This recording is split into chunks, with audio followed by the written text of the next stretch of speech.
Hey, what's going on, y'all? Welcome back to this week's episode. Super glad to have you joining us.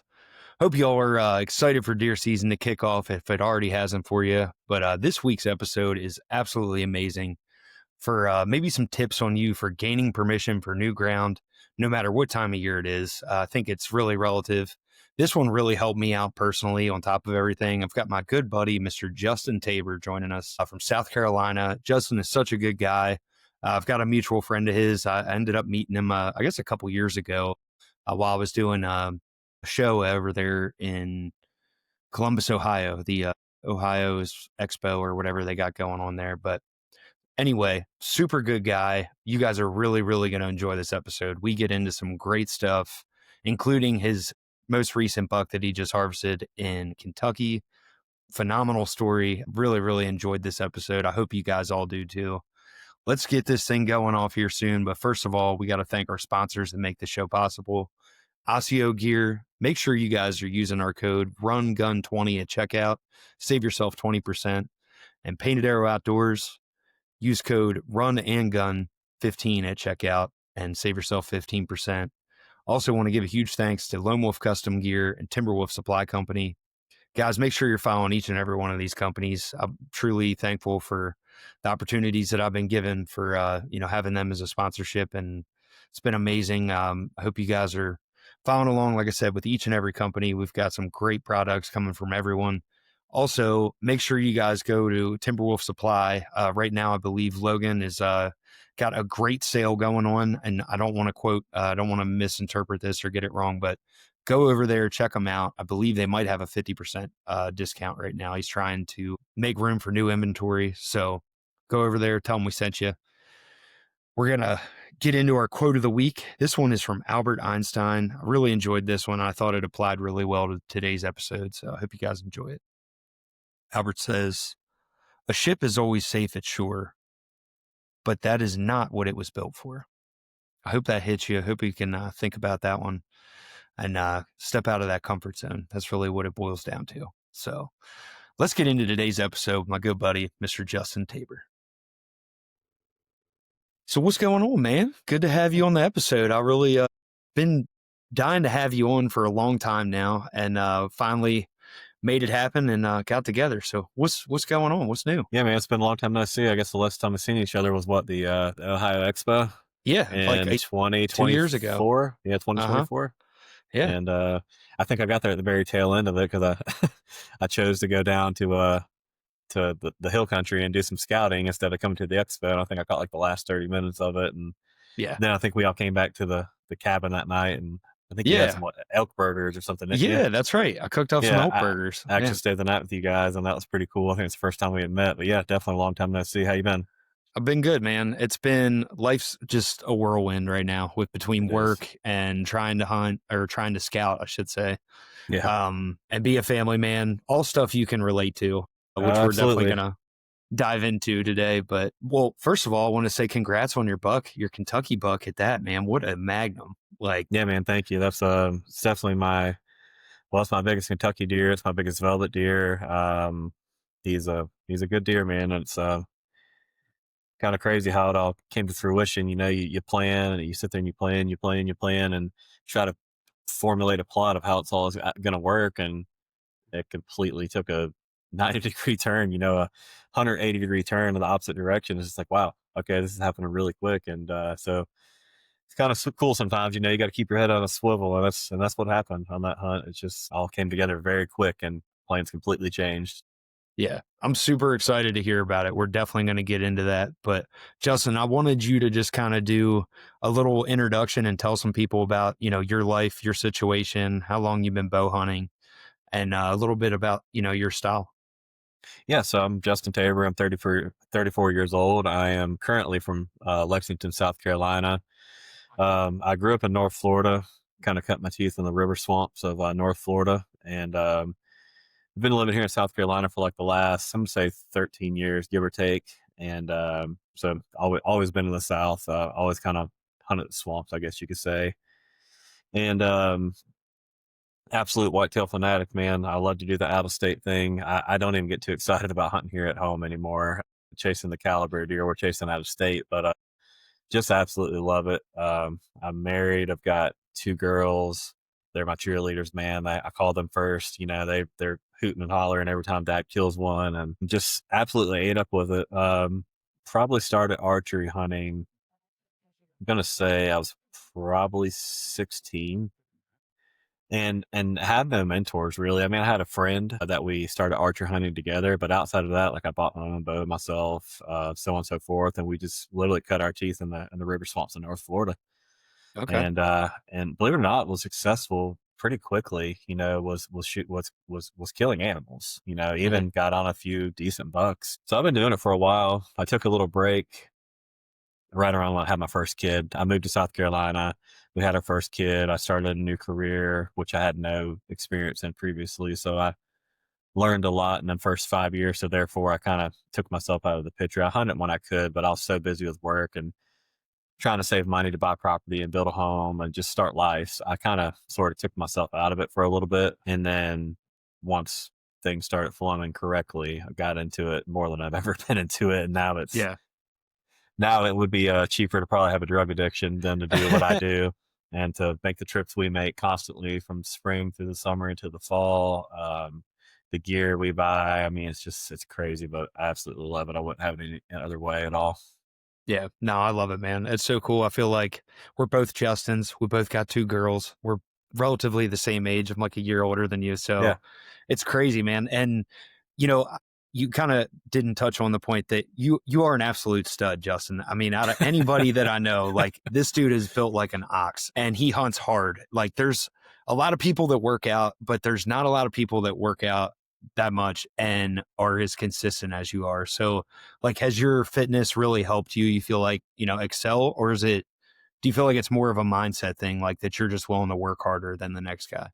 I think it's a mindset thing because I don't think what we do as whitetail hunters. Now, granted, maybe if I hunted a lot of public land and I was walking in 3 or 4 miles here and there, I could see that. But I don't think from a physical standpoint it's helped me. I think it's more of a mentality and a mindset of like, you just put your mind to something and you just stay the course, Yeah. and you don't give up and you don't cave and you sit on the cold days and you sit on the bad days and you sit on the days when you're not seeing and you make movements and you adjust and it's the two kind of go hand in hand in all honesty. It just really boils down to a discipline type Yeah. thing. And I've even tried to embed it into my wife, who's very stubborn, and my children as well. It's like, it doesn't matter what you want to do in life. It's just do it and do it 100%. That's what I try to tell my girls. They do competitive cheerleading and gymnastics right now.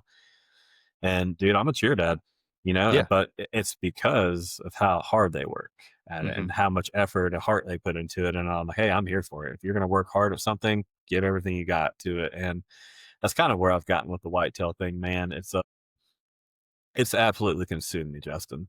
Oh, I know. I know it has. And I don't know how to like, explain it. when did that start for you, man? Like, when did you actually like kind of like dive off the deep end and really become, like this obsessed whitetail hunter that you're where you're at today? Um, so it's gotten worse since I've started my own business, to where I bought myself a little more time.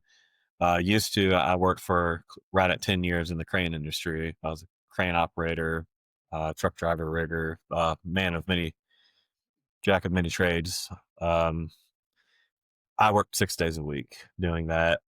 On average, probably 60 hours a week. Therefore, I just had no time. I was happy just to have a Sunday off and come home, see the kids and mow the yard.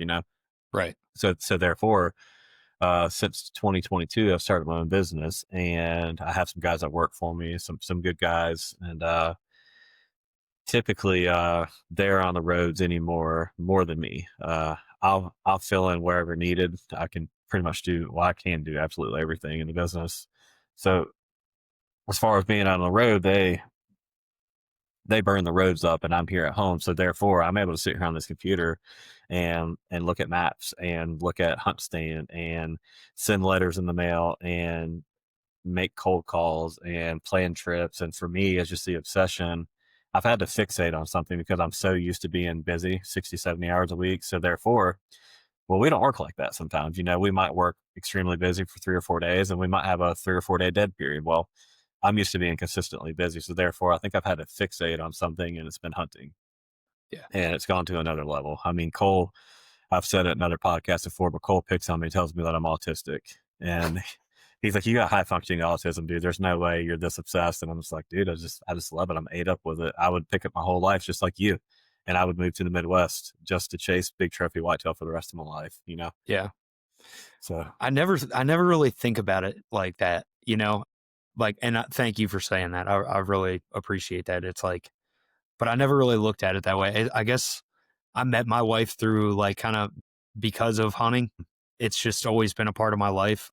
I feel like when I killed the deer that we met because of, from that point forward, the obsession only got worse and worse. And it was yeah, hardcore then. So it was like all I wanted to do anytime I had off work. I mean, heck, I would have my bow and my work fan and I would just get off yeah, work early and go jet to the woods. So it just transformed from there. And it's just like the want and desire to kill bigger deer and chase bigger deer and have more freedom at the same time. Like sure, I'd like to kind of touch on that too, is it's like, it's not just about deer. It's like also like, how can I make a better life for my family and put them sure. in an area where like they've got a future, they're happy and I'm happy. Like that's like Yeah. in an ideal world, that's what I want, as a And time's father. time's everything, you know. It's like that's the beauty of. I mean, outside of just obviously having more money, um, money's a tool. Right. Money's a tool to, and I've learned this. Money's a tool to do things. It whereas time is, yeah, I feel like it is the most important thing. Your health and your time are the two most important things in this life. And to double back to the whole wife situation and how you met your wife, it's funny. So I me and my wife, we were together. We met in Florida actually, and right before we moved here to South Carolina, she was actually pregnant with our first daughter, Sophia, and I took her on a hunt, and she's probably every bit of, I don't know, 3, 4, 5 months pregnant at the time. Yeah. No, yeah, no, she might have even been more pregnant than that. She might have been 6 months pregnant, and I took her to kill her first deer, Okay. with my daughter in her stomach, and I just it kind of made me reflect on what you said and the No, wife, that's and awesome. so that was always kind of a cool memory, but she hasn't actually killed a deer since that day. Yeah. Well, ever since we've had kids, so my wife was obsessed, like, as far as like she would not kill a deer with a gun. She's like, I'm not doing that. I'm killing a deer with a bow. And I'm like, you're stubborn as hell. Like, I like just there's nothing wrong with taking a deer with a gun. Like, no, that's not what I want to do. So she shot her first deer with a bow. She did great. Like just a little tidbit. It's kind of a funny story. So we get into ground blind, and within like 20 minutes, it's like a nice little 6 pointer comes in. She hits him kind of like in the liver. We watch him. He goes and beds down. And I'm like, you definitely killed him. Like, I'm sure you hit at least one lung or something. And he's not going anywhere. So she's like, well, do you want to go get him? I'm like, no, let's just like not let him know we're here. Let's just hunt. It's super early. If a doe comes in or something, you can shoot a doe or I'll shoot a doe, whatever. Well, dude, like an hour goes by and she's like, there's a big buck. There's a big buck coming. And I'm like, there's no way. Like, we're in an area that is solely just for her to shoot a deer. It's just overrun with deer. And I've never seen a big buck in here ever since I've hunted it. And here comes this like goofy giant 8 pointer that is just probably a 6-year-old or older, like just a Wow. horse of a deer. And I'm like, she's like, are you gonna shoot it? And I was like, go ahead. Like, I'm like, you shoot it. Like, whatever. I don't care. Like, and we got 3 buck tags in Maryland. So, Okay. well, she goes like, all right, all right. So, dude, this deer comes up to us in the ground blind. I'm like, draw. And she's like finally, like, I mean, even my adrenaline is full tilt. And this buck walks literally like 2 yards from our ground blind. And I'm like, shoot him in the throat. Like, I could barely even talk. And she's like, no. And I'm like, okay, well, so the deer walks, she plugs this limb and the arrow goes right over top of the deer. But it was amazing. And then we had kids the next season. We had our first child. So it is what it is. She just hasn't, like, she's gone out a few times, but we just haven't had much luck. And she's excited now living in Iowa. She's like, I'm Oh, killing a I can deer only this year. imagine. So Yeah. I was like, Yeah. yeah. I want to be your long lost cousin. I know the laws and regulations don't work that way, but yeah, I want to be your long lost brother or something. That's insane, man. That's congrats to you. That's awesome. Really I is awesome. appreciate it, buddy. Yeah. No, I mean, to kind of touch back what you were talking about with like Cole, like I feel like you and him are literally like stepbrothers. Like if you guys are hunting out of state, it's usually together, right? Typically, for the most part, um, I mean, he hits Kentucky. We both hunt Kentucky, both hunt Ohio. Kentucky, we try to stay together, relatively close. Ohio, we're a little more spread out. But no, dude, we feed off each other. And literally, Yeah. it's like, he'll pump a little fire into me, and I'll pump a little fire into him. If he's dragging ass or not doing right, I'm talk shit to him. I mean, I literally talked shit to him back in July and was like, dude, what are you doing? Like, why am I in Kentucky right now? You're not in Kentucky. Yeah. Dude literally called up work and said, hey, I'm off call this weekend. It took off and came up literally just like that. It's like I talked enough shit to him and lit a Yeah. fire under his ass. He came up, got cameras out, knocked on doors, ended up landing, I think that weekend he landed a permission piece. I think the permission piece where he killed his giant deer this year, if I'm not mistaken. So it's a good thing, man, to have another person that's on the same level Oh as yeah. you. No, I agree, man. Like that's like one of the hardest things to find is like a good friend that like you can actually, well, for one, that's not going to get jealous if you have more success or like, Yeah. vice versa. And then just somebody you can jive with that you don't mind being, in Yeah. camp with for a few days and Yep. whatever. We enjoy it. So I hope everybody listening has a buddy like that. But if not, keep searching. I'm Yeah. I'm If still not, out there. if not, mine's taken. So Yeah, yeah. Don't holler at Justin. He's yeah, he's already taken.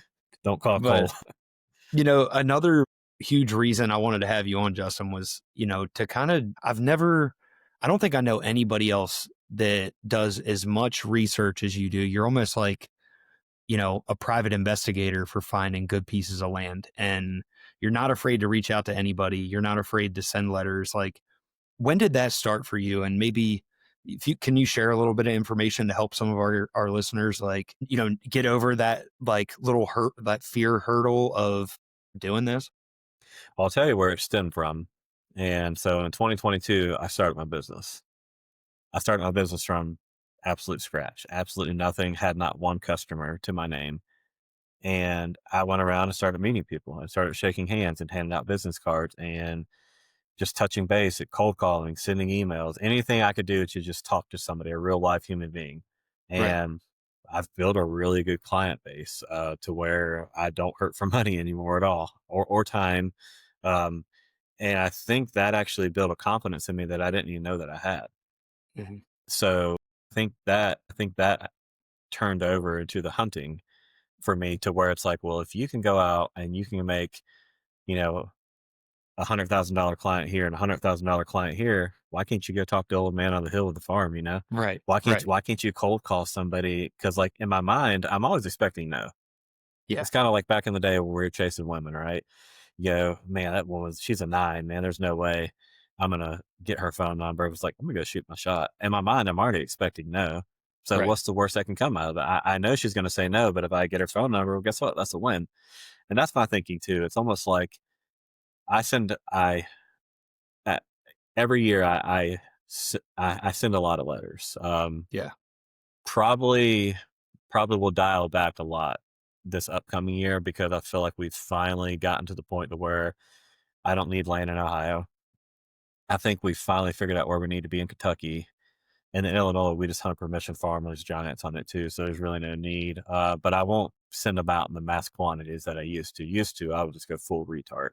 And Yeah. when I tell you, I'd send 500 letters in a year, like I'm not bullshitting you. My wife used to get Right. free stamps from her work, and I would Nice. just say, "Hey, bring them home," and I would just crank them out, crank them out. So, yeah, I think the biggest thing is that I think my confidence come from building a business and knowing like, wow, I can do this. If I can talk to strangers with my business and build relationships, I can also do that on the hunting side of things. Right. And it really just boiled down to a confidence thing. I will say that I do think Cole probably is the better of the two of us when it comes to knocking on doors and just striking up a conversation. He's a real Yeah. personable guy sometimes, People but are I've leaned. probably intimidated by you. If I'm just going to be honest with you, dude, like I think they if you show are. up at the door, like, I mean, for those of you guys that don't know Justin, I mean, like if you've never seen him in person, you're a pretty big guy. I mean, Yeah. like either that or you find an old lady that's probably like, oh yeah, honey, you got it. You got it. Like whatever. You keep coming back here. Well, the one thing I've learned is I always got to knock on the door and I always got to step like a good 10, Oh yeah, 15 you yards back. As soon as they 100%. peek their head out, I give them a big old shit eating smile. Just, hey, Right. I'll do this number. Hey, I'm not Yeah. here to hurt you, I promise. And, Yeah. Most guys are it's been probably afraid to give you permission because they're going to try to, oh, this guy's going to bang my wife in a heartbeat. yeah, I don't know the wife would approve of that, but if it's in Iowa, we might hey, babe, it's business only. So, but no, I think that's really where it comes from because I can remember, man, back in the day, knocking on a handful of doors and literally like stuttering on my words and like go up there with what I'm going to say and completely go blank and similar to a target panic almost. Yeah. And anymore, it kind of is like it just rolls off the tongue. And sometimes me and Cole will go together, like the piece of land that I landed in Kentucky, literally 2 days before the season opened. Me and him go, and we both knock on that door. He starts talking, and he kind of sort of stumbled on his words, which is sort of rare for him, actually. But then I was right there behind him to pick him up, and Hmm. I kept the conversation going. And within 45 seconds, we had permission to hunt the guy's farm. Yeah. So that was pretty cool. But it's really just it's just a go up, give them your best face, shake their hand, look them in the eye, give them a firm handshake, like a man should shake a hand. And just look them in the eyes. Show up. Don't be dressed in camouflage. Just be dressed like a normal human being, maybe like a working man, Hmm. and just give them your spiel. A lot of times, specifically for Kentucky, we're not looking for exclusive access. We're Yeah. looking for like 5 days of the season Right. because we're looking to kill early season. Yeah. I don't want to be there November 12th. I want to be in Ohio. Or I want to be in Illinois or out there with you in Kansas or Iowa or something. Hmm. So I'm looking for that early season window. So that's the spiel we gave this old man. We told him, hey, look, we're here through the weekend. Might even be here on a Monday or Tuesday. Would you be cool with us hunting the farm for, 3, 4, 5 days? And he sat there and thought about it for a second and gave it to us. Yeah, that's fine. Yeah. 70-acre soybean farm on the suburbs of the city. It's just like, couldn't believe it. The most beautiful, aesthetically pleasing place you've ever seen, and couldn't believe we landed it. Yeah. Now, what drew you to that property? Do you guys go around and glass and find bucks and then go from there? Is that something you do like when you're actually there in person, like and you're like in that scenario? We have in the past, but that right there, no, absolutely not. That was actually just complete luck on my end. Okay. So I had went. I already had two farms that I was going to hunt, and then I had another 83-acre permission farm that I had from a letter 30 minutes away, but I wasn't going to hunt it. So technically, I had three farms that I was going to hunt. One was huge. I don't know how many acres it was. Probably 300 acres. 83 acres. And then I had a 16-acre piece also, which come from a letter. And I was going up to hunt the big farm and the 16-acre piece, which was soybeans, and the big farm was soybeans. So I went in and we'd hung some stands. Went in and kind of hung a preset because nobody Hmm. wants to get all nasty and sweaty. You kind of know where the deer are early season. They're on a typical pattern. So kind of go and hang your stands and be prepared because we don't hunt mornings either, only evenings. And so I went in and got them stands all set up, all hung. And so the idea was for me and Cole to meet for a late lunch. It was like 2 o'clock. 1:30, 2 o'clock. So we meet right at Culver's, and I'm sitting there waiting, playing on my phone, and I'm like, "Where's this guy at?" So I either text him or call him or something. I'm like, "Dude, where you at?" He's like, "Oh, dude, I'm sorry, I'm 30 minutes out still." I'm like, "What the shit?" So I'm on hunt before I even call him. I'm on hunt stand. I'm looking what's around, Yeah. and I'm in the city, but I'm looking on the outskirts of the city. So there's like this little 20-acre, 22-acre piece that was literally right on the outskirts of the city, and I'm like, "That looks pretty good." I'm not gonna lie, it looks pretty good. So I got knocked on the door. Apparently nobody lived there. And then as I'm coming back out of the property, it was a dead end. I come back out of the property and pulling out the main road. I was just going to go back to Culver's, wait on Cole. This lady comes pulling up and she pulls across the front of my truck and she does this number. So I'm like, okay, might be on something here. So Yeah. she jumps out and we introduce ourselves and she thought I owned the property. And I'm like, no, I don't know the property. I thought you owned the property. And she's like, well, no, I want to buy the property. I'm like, oh, that's funny. I want to hunt the property. Yeah. So we got to talking. She was super nice, very nice lady, and told her who I was, where I was from, what I'm about. I'm there to archery hunt opening weekend of the season, and we do this all the time. Like we will always figure out a way to put a plug in Yeah. for, hey, you got any hunting land? That's Uh-huh. what I did with her, and Right. she was a proprietor. She lived right there, really close, and she literally pointed me to the farm. Yeah. She said, "Hey, there's an old man right down the road. I don't know, a mile or two down the road. He's got a beautiful soybean farm. It's about 60, 70 acres. She's like, gotta go knock on his door." She's like, he's a little quirky. She's like, he's an ex FBI agent or something like that. He's a Yeah. little quirky, but go knock on his door and see what he says. And I'm like, okay, what does it hurt? Right. Yeah. What do you got to Knock lose? knock on his door, man, and within 45 seconds got permission. And it's just like, you're Yeah, shitting it me. can Like, be that easy sometimes. it God, really like, was. the other thing is like the adrenaline rush of knocking on someone's door and like the relief feeling of when they say yes. Cause like you're already so tense, especially Yeah. when you get started. Like I think that kind of tapers off, but man, like it kills me. Like I've got to get on it like here. I've got to just start knocking. Like I used to be so proficient at it and when I lived in Maryland, cause like Hmm. and then I got lazy in Kentucky because like I had good farms, I had permission, like whatever. I got enough spots. I don't need any more spots. I got a lease and it is what it is. Like, but now living here, I'm like, I think my focus here is going to be small pieces of property, like 10, 20 acres, 30-acre pieces. Cause I think a lot of people just completely bypass those. And like, They do. especially here, I feel like it's even more easy because it's wide open ag everywhere and then you Yeah. got these little timber strips. So it's like, I don't know, man. I Me- feel like maybe I'll be onto something, but I appreciate us doing this because it's just, burning the flame hotter on my end. Yeah, no, I mean, so here's an example, a really good example, actually. So at one point in time, before Cole landed his permission farm where he killed his deer, we were going around, knocking our brains out, trying to find a spot for him. And we were going to inquire with this guy about an 8-acre piece, 8 acres of land.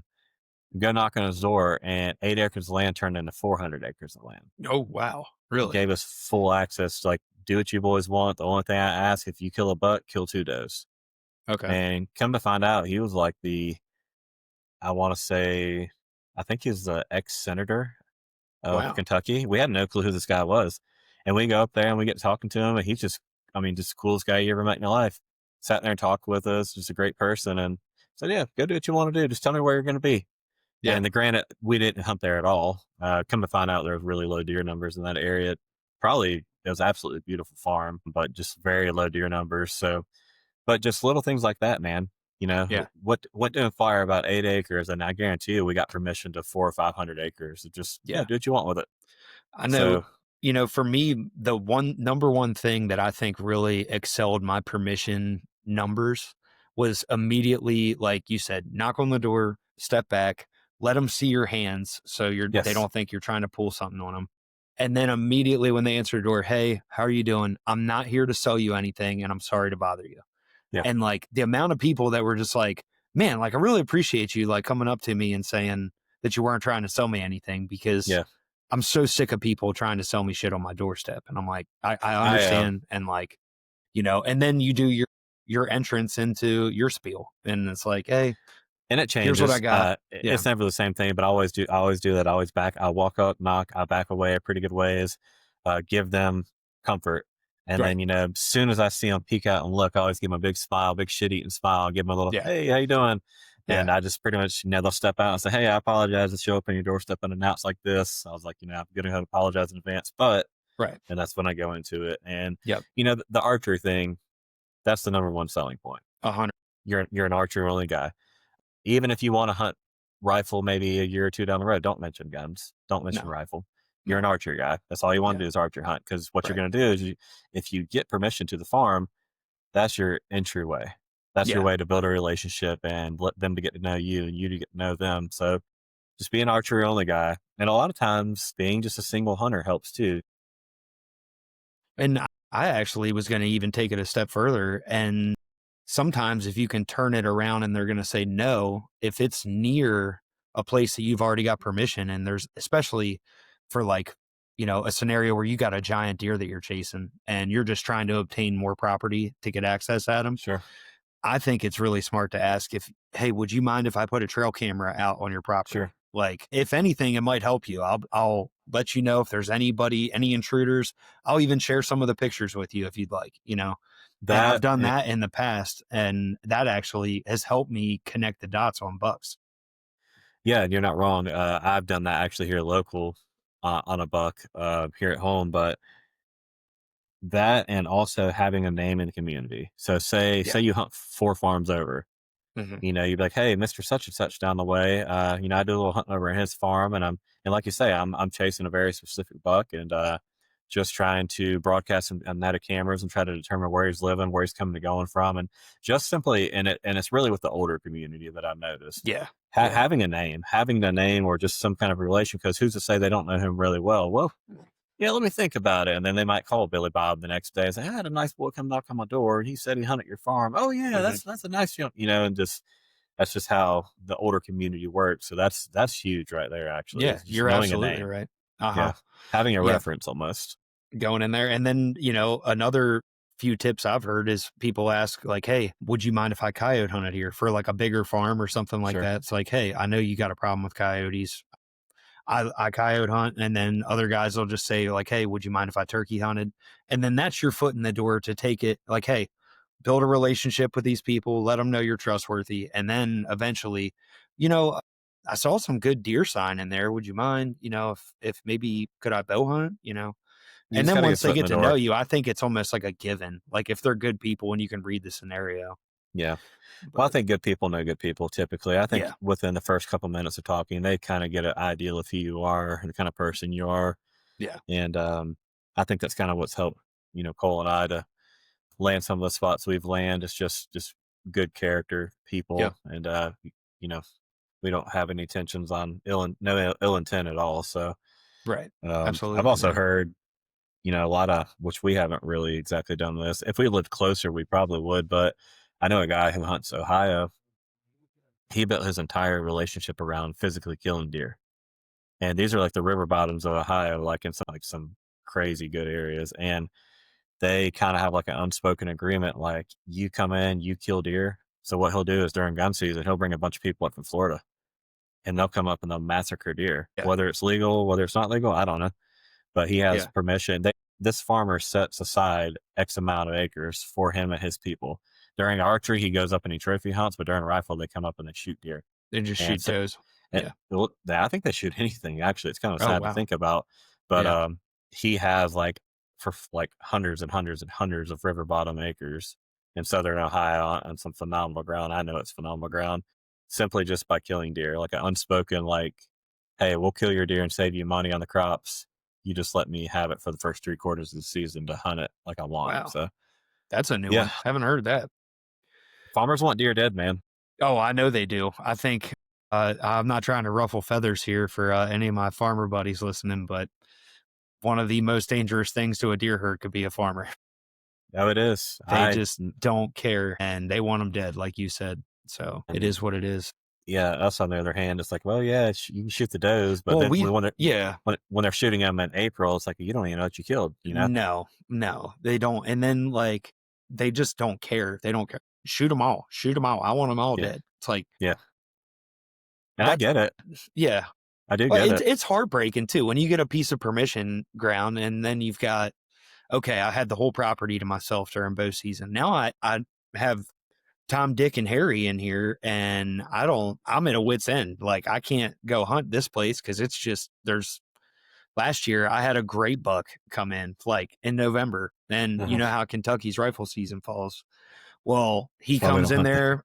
there. I check it's a non-cell cam. I went in there, no other human presence, no other sign. I'd been hunting this place all season. I'm like, awesome.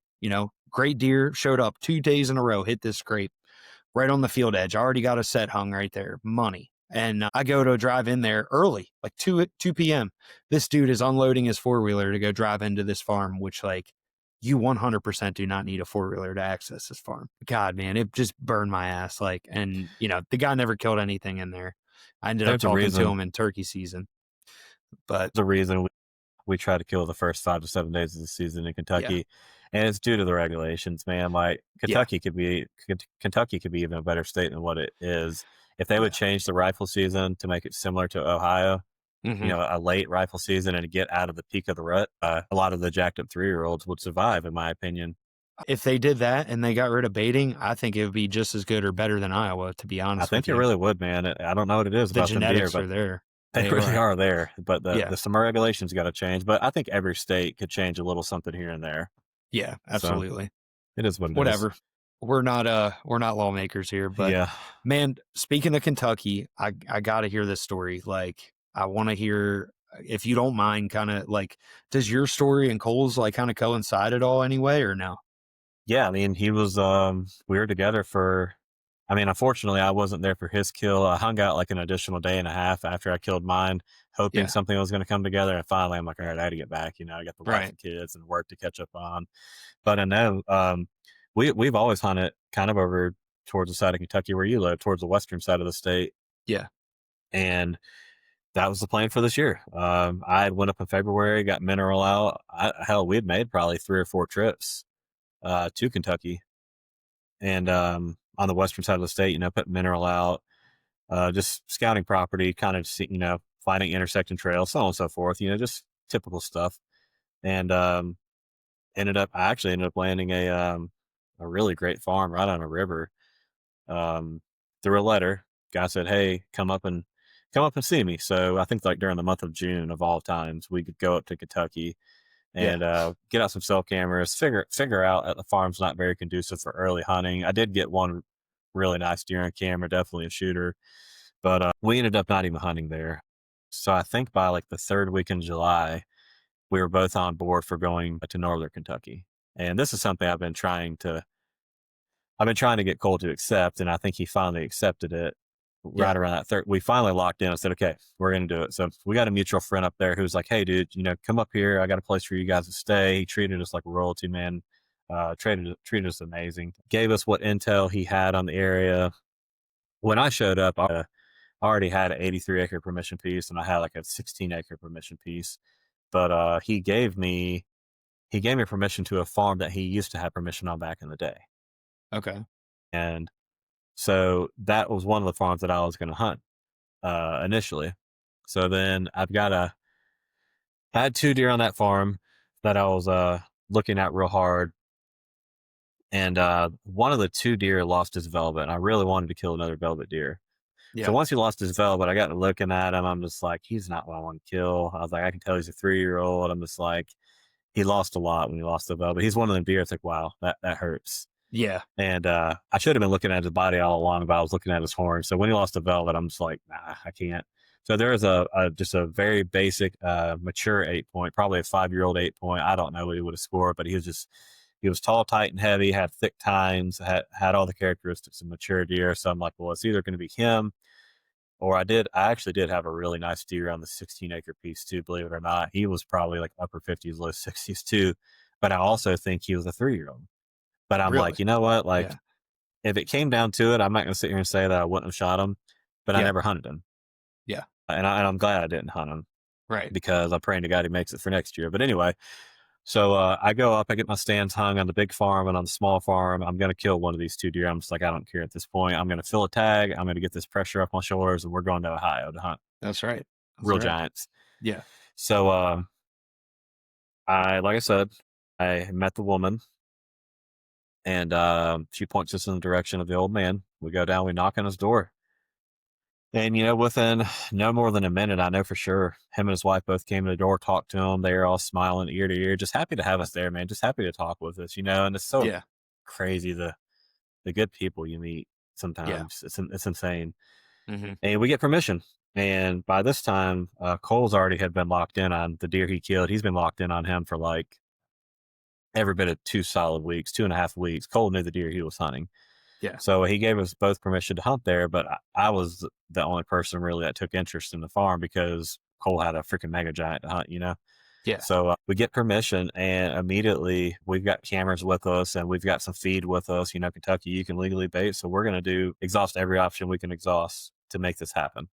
right, And so we go do our thing and we get our cameras out. And by 5 o'clock the next morning, we've got a shooter on camera. And we're just like, okay, this yeah, happened really quick. So we poke around that day and we do some stuff. We shoot our bows. We're always, anytime we're out of state, we're always trying to be productive as we possibly can be. So whether that's knocking on door, gaining new permission, which we right, did gain new permission. We actually met the man who owns Purnell Sausage, a huge sausage company. Nicest old man you'd ever met in your life. Took us around on his gator.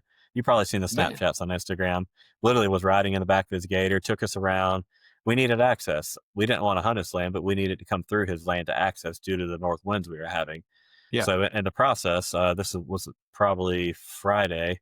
We get access on him to come through his property. Once again, made a contact. Never out where he lives. Got his phone number. He's a great Yeah. old man. So just once again, made another good contact on the adjoining farm. And I think by like roughly 4 or 5 o'clock that day, Friday, the buck, the shooter, shows up on camera again, daylight, and it's just like Cole He's loses dead. his mind.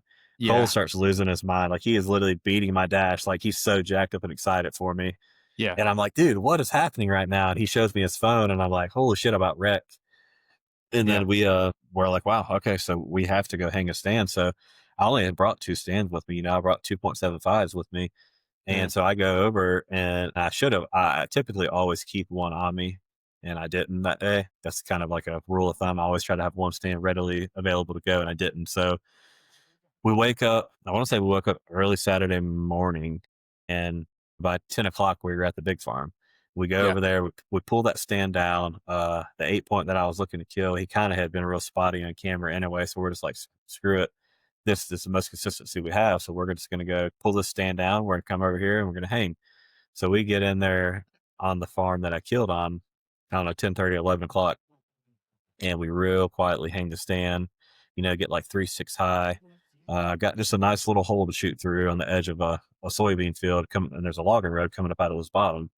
Yeah. And I tell you, man, you know, they say you learn the most from your failures, right?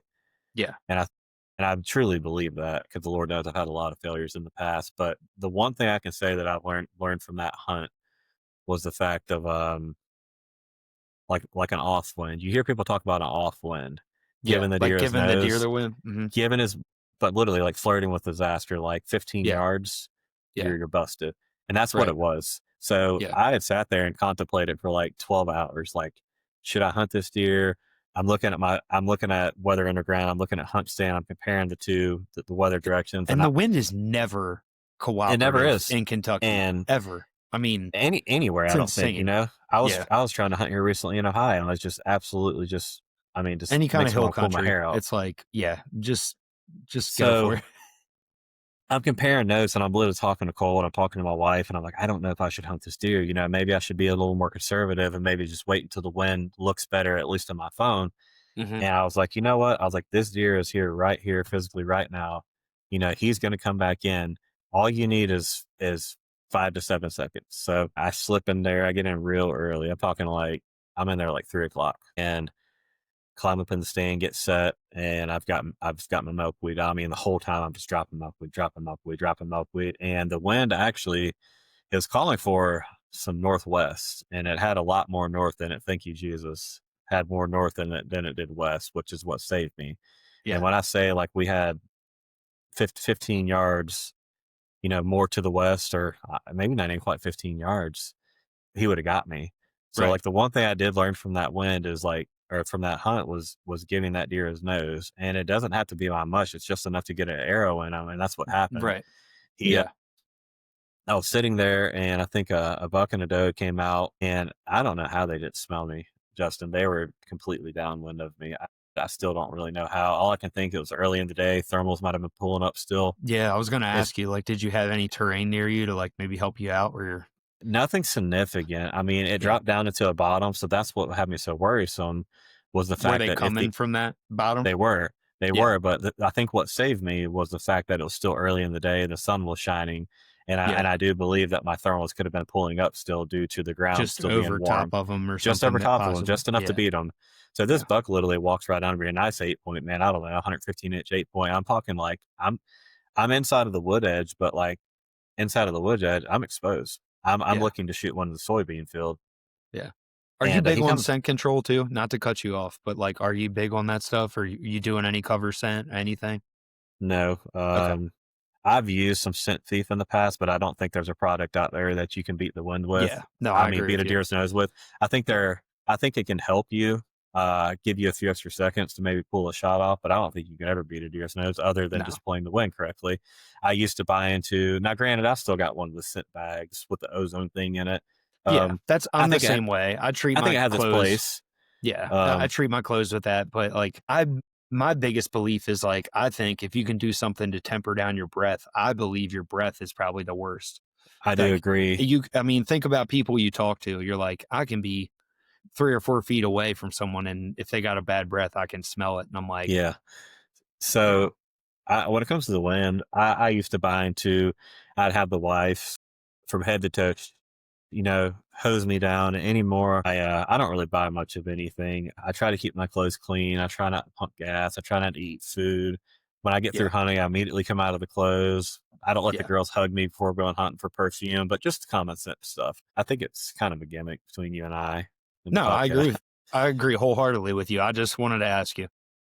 But no, the I deer come do up. the only thing close to that is, Evercalm every once in a while. Like, if I'm really, really dialed in, like, always have a stick with me. I don't use it Yeah, every hunt, but if I just wanna give myself maybe a little bit of extra, like, if I know that I can't get the access that I really want to and he might cut me, like, cut my trail, I might use that because I have had that happen and it has saved me, but I've also had deer follow me directly to my tree and smell my sticks. So, like, yeah. you know I've used that in the past, but I will say, I guess it's gonna have to repeat itself for me to actually believe it, but not this year, but in 2024 when I killed my buck in 2024 on opening day. I did have 2 bucks come in completely downwind of me. I'm Yeah. talking could not have been any worse. The deer I killed did not smell me. I watched his body language, he did not smell me. The other buck, he was actually in full velvet. I wanted a full velvet, but I shot the bigger of the 2 deer, but he he didn't spook, but he boogered up a little bit and he kinda knew something was up, but the other deer had absolutely no No clue. clue. I don't know why, but Sometimes I I what feel like it doesn't bother him. It's well maybe I don't know why, but what I was gonna say is I use scent thief, okay. and I was told by a friend. He told me that when the deer are coming in and you physically see them, he's like, keep the scent, keep it on a tree limb or hang it on a wire. And he said when they're coming in, he's like, physically keep it wet. He's like, Yeah. spray your leg with it. He's like, and Yeah. keep it wet on your body. And in my mind, it has to be similar to like Nose a chamber nose or jam, something. like a nose Yeah. jammer. I think it just screws them up enough to where they can't pick you off of where you're at. And that Yeah. deer come in completely downwind of me and, zapped him at 25, 30 yards and I watched him crash. So that was a one-time scenario. Is there any truth to it? I don't know, but I got him Right. on my wall right now, so. Yeah. But no, back to the deer. So yeah, he literally did the exact same thing he did Friday evening as he did Saturday evening. He came walking right up the logging road and came into like 25 or 26 yards, and I had my one little hole cut out. And second I seen him, I immediately reached, grabbed my bow. I mean, literally, there was probably a full 7 seconds tied up in the entire endeavor. Reach over, grab my bow real quick. As he walks behind a tree, I stand up, rip the bow back, and he puts his head down and just zap an arrow right through him. And he ran off, maybe not even 50 yards, and crashed. And that was it. It was Man. crazy how it all just come together so quickly. Yeah. That's incredible, dude. Yeah. So, like, let's talk a little bit about like your camera placement. Like, did you investigate the area and you were kind of like, all right, I feel like this is a good main trail? Was it entering the field? Is that what he was Yeah. doing? Well, yeah. So this farm specifically had the most browse pressure on soybeans that I've ever seen on a soybean farm. Typically, it's probably a lot of doe traffic, but so what we did, there's one big logging road that went through kind of like the meat and potatoes of the property. So we pull our phones out and we look and we try to determine, okay, well, this is going to be the meat and potatoes of the property. Here's the primary food source. So therefore, we're just going to assume he's back in here. And it literally just was textbook. Like there was no guessing to it. Just, like I said, we put some corn out, put some buck bourbon out, and literally blew the scent back into the meat and potatoes of the property. Right. And he come right out to it, within 12 hours. Yeah. And but I think initially what made us want to be where we were at is the amount of browse pressure we had seen. It was Yeah. just insane. Still to this day, I don't think I've ever seen that much browse pressure, not even close to it. Yeah. Man, to touch on that a little bit with like, you would think with Iowa, like at least in my mind, like I'm used to Kentucky. Like, yeah, we had huge fields. It was primarily ag country where I used to live. And I saw way more browse pressure there than I do here. Like, I've got a bean field at our house and hardly any browse pressure whatsoever. And it's loaded with deer. There's tons of deer in there. But I don't know.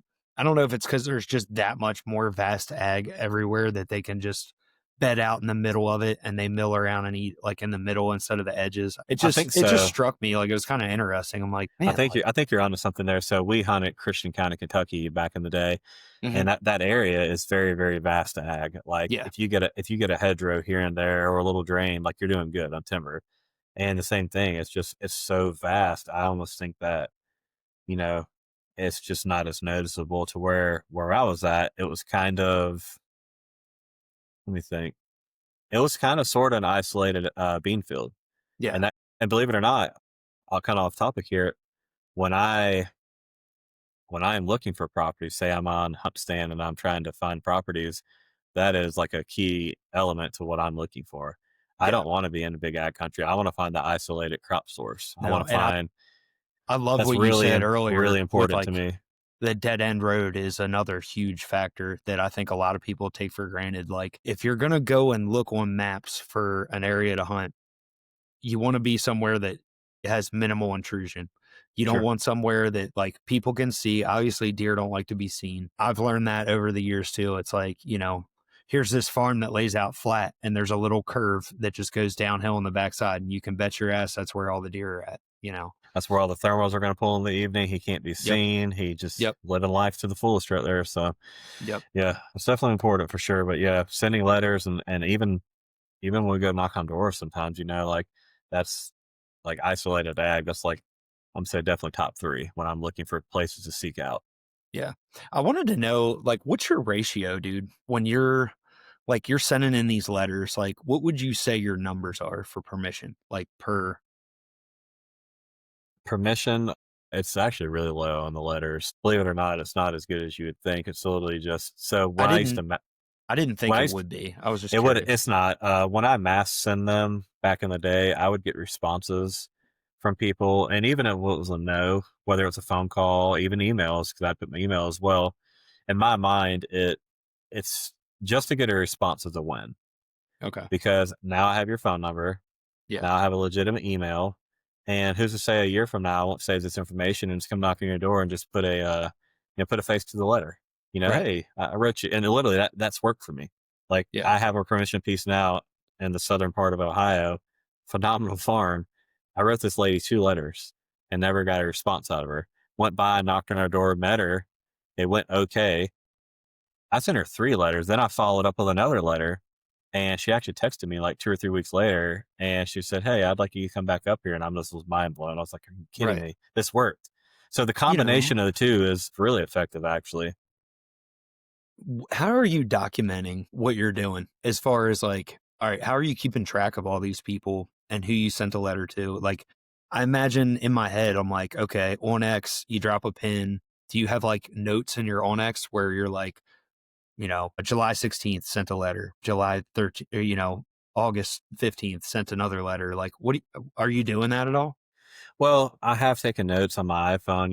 You have a little settings thing for notes on there. I will put information into that, which I also do for like I got like a target buck that I'm hunting right now, and I've got every detail about that dude. It's every daylighted. I've got wind directions, moon illumination, so on and so forth.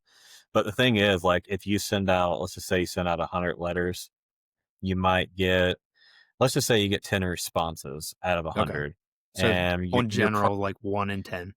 yes, that's the thing. Like and if you get 2 out of the 10 responses that are like, yeah, come see me, or we might could work something out. Come see me. So it's not as hard as you think. Honestly, I honestly can remember the majority of them just by, hey, Mr. Steve over here on the hill said, come by and see him, Right. or something like that. So it's not as much as you think. It's actually really not as successful as most people think. It's just I have sent so many, Justin. I have Yeah. physically sent so many. I've worked another dollar amount on envelopes and just stamps if I actually had to buy them.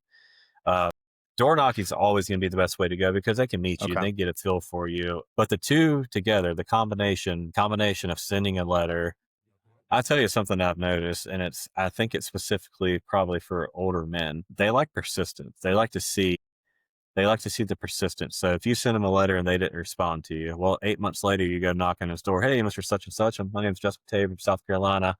I actually sent you a letter about 8 months ago, and didn't know if you ever got it. Just wanted to stop by and introduce myself and kind of give them your spiel. Yeah, I remember Yeah. your letter. I remember that letter. I got it there on the counter, and they like to see that persistence. I landed a permission spot in Ohio doing that. He liked to see the persistence. He's like, well, I can tell you're not just a weekend warrior. There's something to it. You're passionate about it. I Yeah. don't even know if I hunt there this year, but it's an absolutely amazing farm that I Right. never thought in 100 years I would get on. That's So incredible, man. it I really love is that. incredible.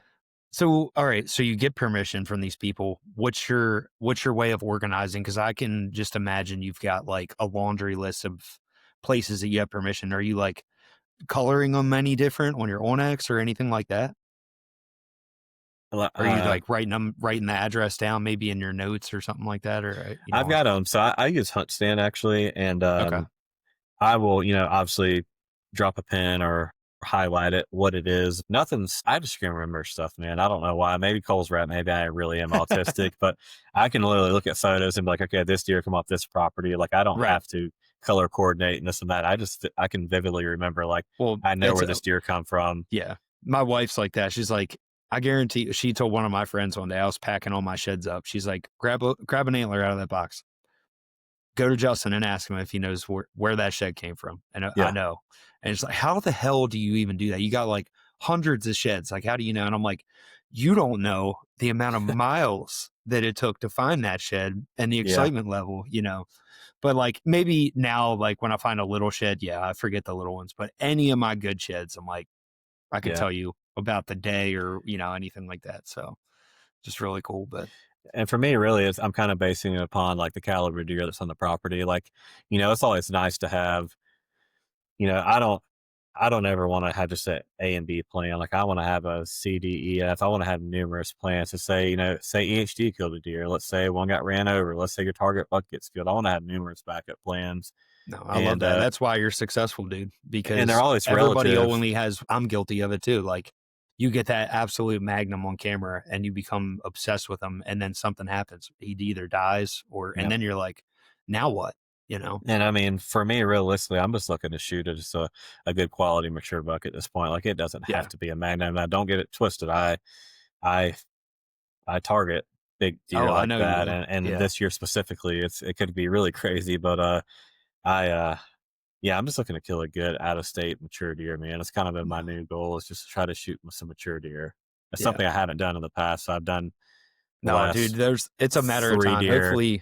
Hopefully this year is like one of those years you knock down two or three giants in a season. Yeah, Like well, I've been I'm really, I'm in the same boat. I've been waiting for it. I know it's coming eventually. It's gonna yeah, happen. But yeah, man, like it's one of those things you can plan for, but like I think a lot of people plan for it, but they don't execute on it. And that's where I sure, love your mindset of I want C, D, E, and F plan. Like if this doesn't work out, and that's what you need to do. But I think most people struggle in like they say that, but they don't actually do it.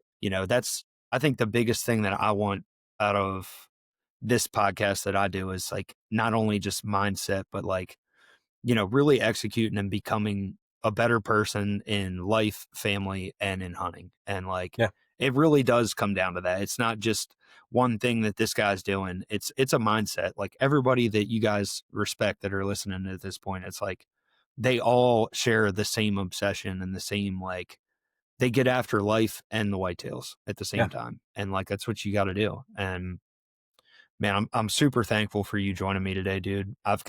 We're approaching an hour here, and I always like to end these with like a couple random like rapid fire questions.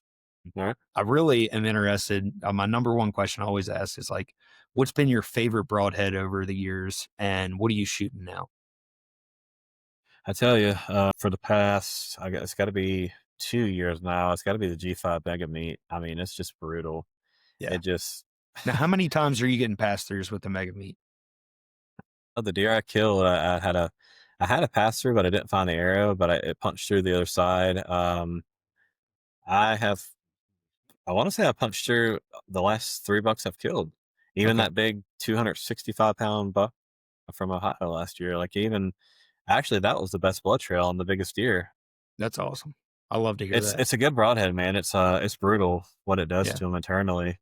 Yeah, that's what I'm shooting to. I was just curious. I have not gotten a broadside shot on a deer with them yet. That's not true. I took a doe with one. That was a pass through, but I meant like as far as shooting a big mature deer. Like I Yeah. was kind of curious for like shooting a big Midwestern, One, like two. 300-pound deer. Like, Yeah. So is this gonna pass through?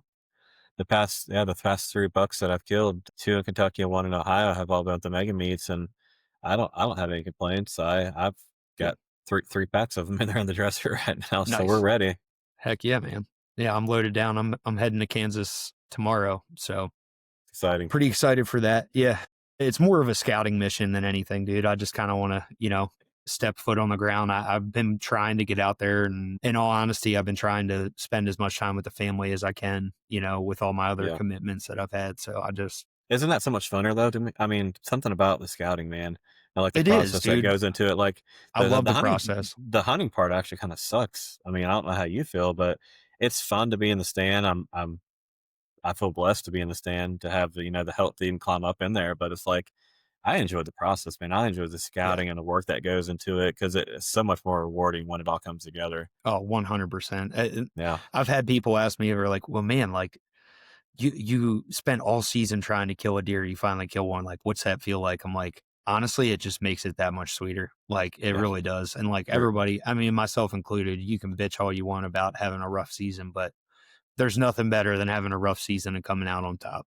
that's what I told It Cole. Yeah. Yeah, he's been going through the struggle bus. What happened to his dog and so on and so forth. It's just kind of been down on his luck. And I kept telling him, dude, I was like, just stay the course, dude. Like it's going to happen. And Yeah. when he stumbled into that giant deer, and I'm like, all right, let's make it come to fruition. You got to kill him now. And, Yeah. I can only imagine. Like, so when he called me, I'll brag on him for a second. When he called me that night, I had just got back into South Carolina. I was stopping to pick up my daughter for gymnastics, and I was sitting there waiting for her to come out. And I'm talking to my wife on the phone, and Cole beeps in right at last light. And all I say to my wife is Cole, and I hang up on her. And I answer the phone. He's like, he's dead. And I was, dude, I'm getting chicken skin talking about it right now. He Yeah. called me and he's like, he's dead. And I'm beating my steering wheel and I'm yelling. And there's Yeah. people in their cars, like, 40 yards away. And they're like looking down at me. My windows are up and I'm beating my steering wheel and I'm yelling, I'm fist pumping. And I Yeah. was losing my mind over it. And I Yeah, was like, man. dude, like that's what it's about right there. It really is, dude. I know the reward had to be so, so, so good for him because No, I've been through it. I was so I've been through excited it. for both of you guys, in all transparency, man. Like I Yeah. reached out to Cole when I saw his Instagram story. I'm like, dude, you got to Yeah. be kidding me. I was like, I cannot wait to see this deer, because he did the little teaser with the browse, and I Oh, was yeah. like, oh man, I'm so Freaking stoked for giant, you. man. He did great. I knew it was Yeah, gonna happen. yeah.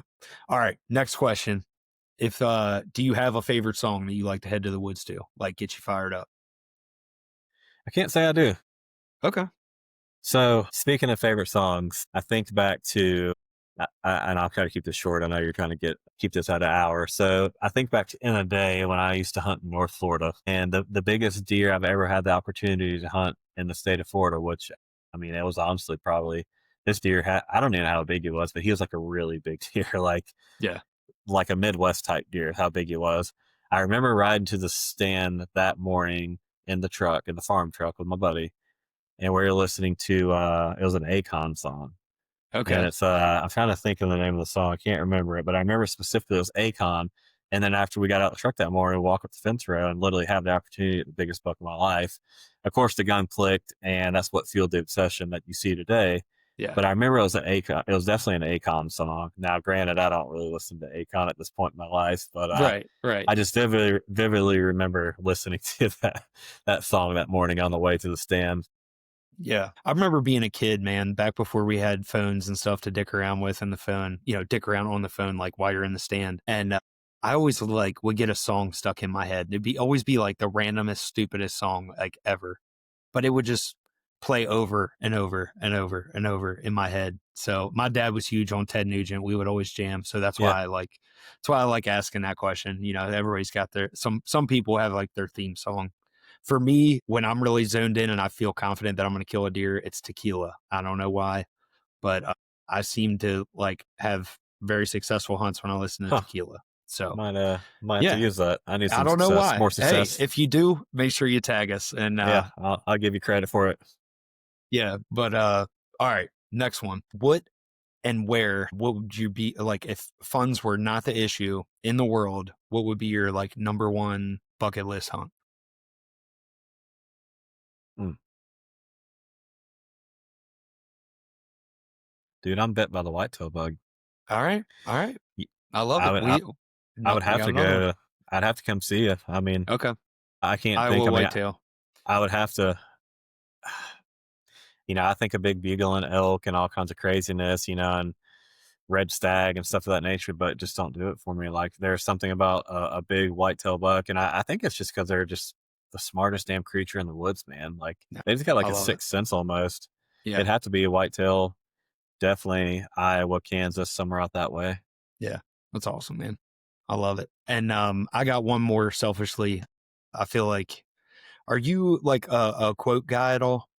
Do you like, are you a big like, personal growth kind of person? Do you listen to anything like that? Or do you got a favorite quote that you might want to share with some of our listeners? I don't have a favorite quote, but when I started my business up back in 2022, I listened to a lot of Eric the Prophet. Okay. Eric the Prophet. He can find him on YouTube. He speaks with a lot of soul. And at that Okay. time of my life, was kind of going through a little rough patch, starting from the ground up. Trying to build my own confidence as a human and a man, and trying to find my way. And I think listening to Eric the Prophet I can think of many nights at 1 a.m., 2 a.m. in the morning, you know, hauling loads here and doing this and just doing whatever it took to provide and listening to him. And I feel like a lot of times he got me through listening to his wisdom and his passion and his voice. I challenge you to go listen to something that he puts on YouTube. He's good, man, and he's got like this fiery soul to him. Yeah. You could hear his voice and you'd recognize it for the rest of your life.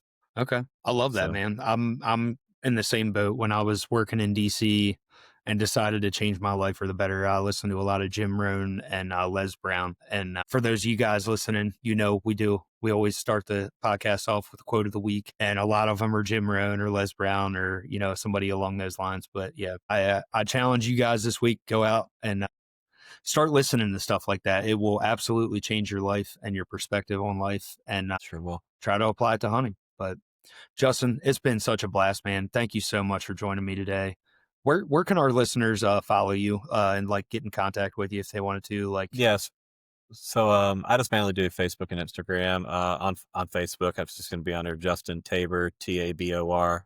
On Instagram, you could also probably find me at Justin Tabor, but I've self-proclaimed myself as the fit underscore bow hunter 90.